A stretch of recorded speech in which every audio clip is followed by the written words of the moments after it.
Hello everyone. आज हम लोग डिस्कस कर रहे हैं क्वेश्चन नंबर 4 ब्रांच अकाउंट का। इससे पहले हम लोग टाइप्स ऑफ ब्रांचेस के बारे में डिस्कस कर चुके हैं कि कुछ ब्रांच सिर्फ कैश सेल्स करती है, कुछ branch cash and credit sales दोनों करती है, और हमें ब्रांच डेटर्स का opening balance, closing balance and collection from debtors की इंफॉर्मेशन ब्रांच अकाउंट में शो करनी होती है।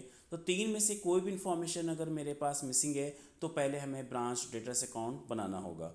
तो चलिए देखते हैं इसमें क्या क्या इन्फॉर्मेशन गिवन है मेरे पास। एक इन्वेंट्रीज की इन्फॉर्मेशन है, opening. Trade receivables means debtors की ओपनिंग इन्फॉर्मेशन है। गुड्स रिसीव्ड की इन्फॉर्मेशन है। रेंट टैक्सेस की इन्फॉर्मेशन है। वेजेस की इन्फॉर्मेशन है। कैश सेल्स की इन्फॉर्मेशन है।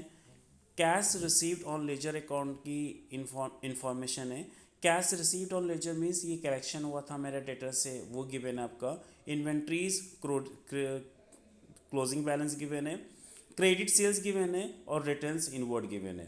जैसा पहले बताया था, हमें डेटर्स का क्लोजिंग बैलेंस चाहिए होता है ब्रांच अकाउंट में शो करने के लिए। इसमें ब्रांच डेटर्स का क्लोजिंग बैलेंस गिवन नहीं है, तो सबसे पहले हम ब्रांच डेटर्स अकाउंट बनाएंगे। To balance BD, opening balance given था 1227, उसको हमने शो किया।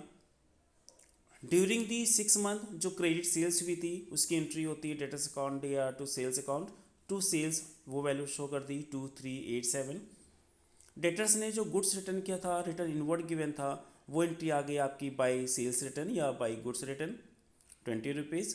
और जो कलेक्शन हुआ था, जो cash received on ledger given था, उसकी एंट्री हो गई बाय बैंक ऑन 2384।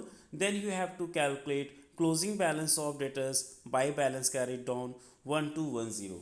तो जहाँ पे भी ब्रांच क्रेडिट सेल्स करती होगी तो पहले आप ब्रांच डेटर्स अकाउंट बनाएंगे, और ब्रांच डेटर्स अकाउंट बनाने के बाद फिर हम लोग ब्रांच अकाउंट बनाएंगे। अब देखिए हम लोग ब्रांच अकाउंट बना रहे हैं। ब्रांच अकाउंट में दो ओपनिंग बैलेंस गिवन था, एक स्टॉक का बैलेंस गिवन था और एक डेटर्स का बैलेंस गिवन था। पहले इसको शो कर दिया। To balance brought down, stock का बैलेंस था आपका 720, डेटर्स का ओपनिंग बैलेंस था 1227, इसकी वैल्यू आ गई इन अमाउंट कॉलम 1947।